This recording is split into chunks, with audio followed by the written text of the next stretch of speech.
Hello friend, कैसे हैं आप सभी। आशा करती हूँ आप सब बहुत बहुत अच्छे होंगे। मैं भी अच्छी हूँ। मैं नीता सिंह यूट्यूब चैनल नीता की ज़िंदगी में आप सभी को बहुत बहुत स्वागत करती हूँ। तो थोड़ी सी वीडियो अच्छी लगे तो वीडियो को लाइक करें, चैनल को सब्सक्राइब करें, बेल आइकन को प्रेस करें ताकि कोई भी मेरी नई वीडियो सबसे पहले आप तक पहुँचे एवरीवन।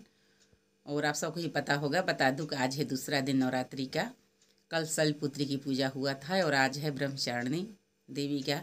जो हमारा नौ दुर्गा होती है एवरीवन, उन नौ दुर्गा को अलग अलग नाम से, चाहे रोज़ एक नाम से पूजा होता है, जो कि शुरू होता है शैलपुत्री, ब्रह्मचारिणी, इसी तरह पर डे 9 दिन में सिद्धरात्रि आती है लास्ट में। तो ऐसे हम पूजा करते हैं, पूजा अर्चना। और बात ऐसा है एवरीवन कि हम अभी अपने घर में ब्राह्मण को बुलाकर नहीं, अनेक जो इसका पाठ होता है इनका, वो नहीं कहवाई हूँ। मैं माता से मन्नत मांगी कि माता मेरी मुराद पूरा करेगी। मैं ब्राह्मण से बुलाकर कलशा रखवाऊँगी और उनसे पाठ में कहाऊँगी, क्योंकि हमको बहुत अच्छा लगता है।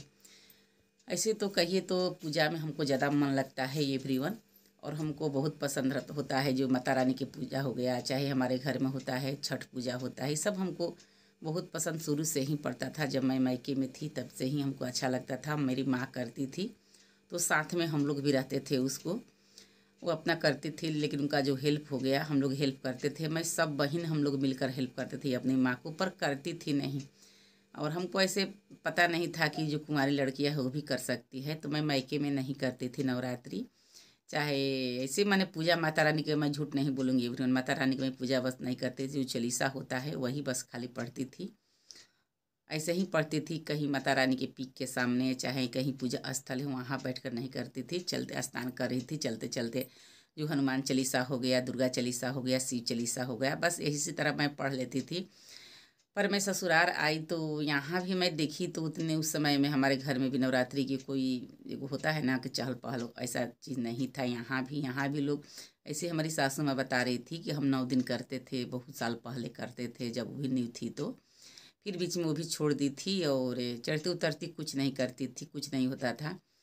लेकिन जब माता रानी की कृपा हुआ मेरे ऊपर एवरीवन, मैं क्या बताऊँ अपने माता रानी से हर पल में आप सबके लिए, चाहे खुद के लिए, मैं दुआ मांगते रहती हूँ माता रानी सब पे कृपा बनाए रखे। तो एवरीवन, मैं यहाँ ससुराल में आई थी तो मैं खाना नहीं अपने मायके में बनाती थी। और ससुराल में आई जब खाना बनाने चली तो वहाँ क्या हमारे ससुर या सास कर दी थी, वहाँ पर जो एक होता है ना कि फूस की पलानी बोलते हैं, मड़ई, हमारे यहाँ भोजपुरी में मड़ई बोलते हैं एवरीवन, तो मड़ई टाइप की गिरा दी थी। और चारों तरफ से, क्योंकि मैं बहू थी और न्यू कन्या थी, तो ऐसे यहाँ के लोग बहुत घूंघट करते हैं। बाहर की किसी भी अन्य सदस्य से, छोट बच्चा हो चाहे बड़े हो, किसी से हम पहले सुझाए यानी सामने हम नहीं जाते थे, यानी घूंघट करते थे। तो घूंघट की वजह से वहाँ पर सब हमको चारों तरफ से एकदम पर्दा नहीं होता है, पर्दा सब लगा देती थी। उसी में खाना बनाती थी और बहुत हमको धुआं लगता था, इतना धुआं लगता था कि मैंने मत पूछिए एवरीवन। जब रात में मैं सोती थी बेड पर आकर ना, तो पूरे जो मेरा आँख जब ऐसे मैं को करती थी ना, तो मेरे आँख से अपने आप आंसू निकलने लगता था और अंदर से भी मैं रोती थी।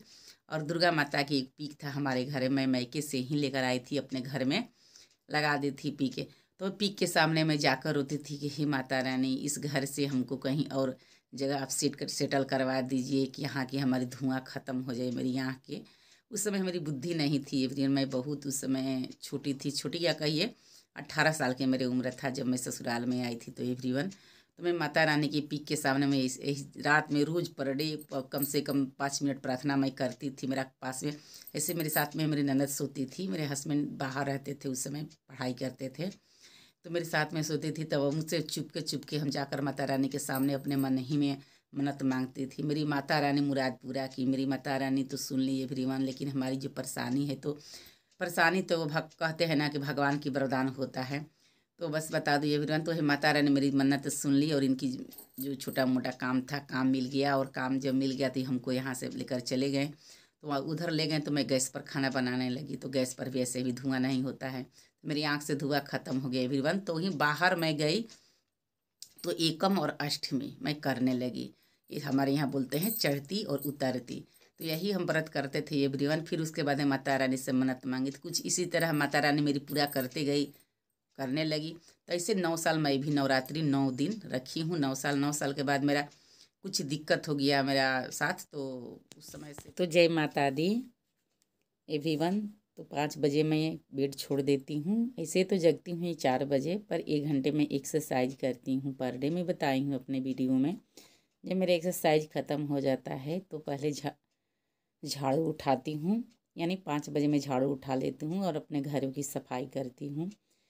एवरीवन, ऐसे तो कभी कम चाहे ज़्यादा कोई करता है घरों की सफाई, लेकिन नवरात्रि में पर डे घरों की सफाई करना चाहिए, क्योंकि हमारी माता रानी बहुत खुश होती है जहाँ सर सफाई अच्छे से होता है। ये तो मेरा पर डे का काम है, ये नहीं कि नवरात्रि है तभी मैं कर रही हूँ। अपने घरों की सफाई में पर डे करती हूँ एवरीवन। और ये घर जो आपको दिख रहा होगा मेरी वीडियो में, मैं आई थी यहाँ पर 21 साल बाद, तो ये घर पहचान में नहीं आ रहा था एवरीवन। इस घर से मैं क्या बताऊँ, उस टाइम आप सबको दिखाना चाहिए था। ऐसे तो मैं जो छत वाला मेरा रूम है उसका मैं वीडियो बनाई हूँ, आप सब देखे होंगे कैसा वो घर जो था, वो लग रहा था कि कुरुक्षेत्र है, खेत है कि क्या चीज़ है। उसी तरह ये भी घर था। ये मेरा घर एक किस्म का ये पाका का है एवरीवन। भले ही इस रूम का जो छत है वो पाका नहीं है, पर आसपास का जो फर्श है, नीचे का यह दीवार है, भले सीढ़ा लग गया है लेकिन पाका का है। फिर भी इसमें साफ सफाई करने वाले लोग नहीं थे। जो मेरी सासू माँ थी वो भी बूढ़ी हो गई थी, उनसे नहीं हो पा रहा था। लड़कियों लोग के उनकी गए हुए बहुत दिन बहुत बरस हो गए। इसी वजह से जो ये मेरा घर था ये पूरा कचड़ा जैसा पड़ा हुआ था, और ये जो फर्श था पूरा काला काला दिख रहा था, पर इसको हम साफ रगड़ रगड़ के साफ कर दिए, तो आज इसमें रहने लायक हमारा घर हो गया है। आसपास के लोग आते हैं, बोलते हैं कि पहले तुम नहीं थी तो यही घर गजीब से लगता था, इस घर में हम लोग आते थे तो मन नहीं करता था बैठने के लिए, और आज इसी घर को कैसे तुम सफाई करके रखी हो एवरीवन। तो मेरा उधर सफाई तो हो चुका, और आ गई कल पर अपनी कुछ बर्तन थी साफ़ की। फिर उसके बाद में आ गई गर्म पानी करने के लिए, और मैं पर डे गर्म पानी पीती हूँ एवरीवन। आप सब देखे होंगे मेरी वीडियो, मेरी सासू माँ भी पीती हैं, लेकिन मैं जब से होश अपना संभाला है, मेरे बाबूजी की आदत थी, हम लोग अपने पापा को बाबूजी बोलते थे एवरीवन। तो हमारे बाबूजी की आदत थी कि बाबूजी मेरे जब भी अपने खाट से उठते थे, चरपाई से, तो बिना पानी पिए पग नहीं चलते थे, और जैसे भी हम लोग भी जगते थे तो बोलते थे पानी पीने के लिए। जब वो पानी पीने के लिए बोलते थे तो पीते थे, और नहीं भी तो खुद ला कर देते थे एवरीवन। तो यहाँ हमारी स्नान हो गई, और जो घरे में हमारे शंकर भगवान थे तो उनको ही पूजा हो चुका। अब यहाँ मैं आ गई जो हमारा माता रानी का मंदिर है, तो माता रानी के मंदिर में मैं जो उनका पाठ होता है तो पाठ खुद से करती हूँ, मैं बताई हूँ अपने वीडियो में।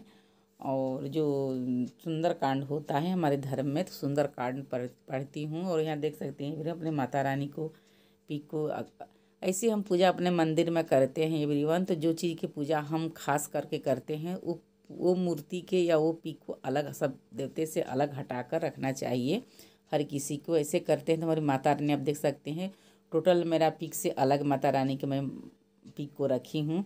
ऐसे करते हैं तो हमारी माता रानी बहुत खुश होती है, बहुत प्रसन्न होती है, और हमारे घर की जो नेगेटिव चीज़ है वो दूर होता है। और यहाँ देखते हैं सरस्वती माता के यही पीक हमारे हस्बैंड रखे हुए थे, जब से वो पढ़ाई करते थे तब से अपने पास रखे थे। वो ये निर्मल बाबा हैं, ये मैं निर्मल बाबा को गुरु मानती हूँ, तो उनको अपने पास में रखती हूँ।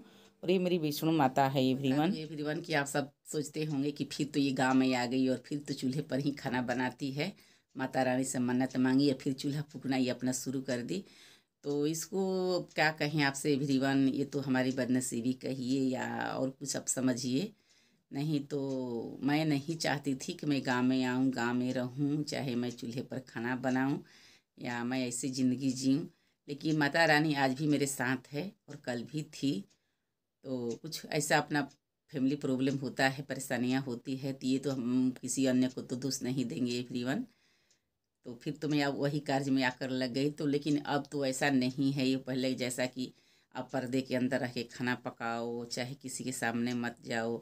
ऐसे हम बाहर नहीं निकलते हैं, पर हमारे घर में कोई आ जाता है तो मैं घूंघट नहीं करती हूँ। ऐसे हमारे आसपास के लोग आते हैं तो नहीं घूंघट करती हूँ। और खाना जो है जो मैं आप सब देखे हैं, मैं वीडियो में दिखाई हूँ, इस तरह बिना पर्दा के मैं जहाँ खाना पकाती हूँ, चूल्हे पर भी बनाती हूँ या गैस पर बनाती हूँ तो खुला में बनाती हूँ, उतनी धुआं नहीं लगती है। और पहले मैं न्यू थी, उसमें मेरी ना समझ कहिए, 18 साल की तो बच्चे का इस समय तो 10 लोग पास कर रहे हैं, हम लोग ससुराल चले जाते थे उस उम्र में। इसीलिए उस समय ना समझती, तो माता रानी भी मेरी मन्नत सुनी, आज भी सुनती है। ये भी मत दिल से याद कीजिए तो आज भी सुनती है।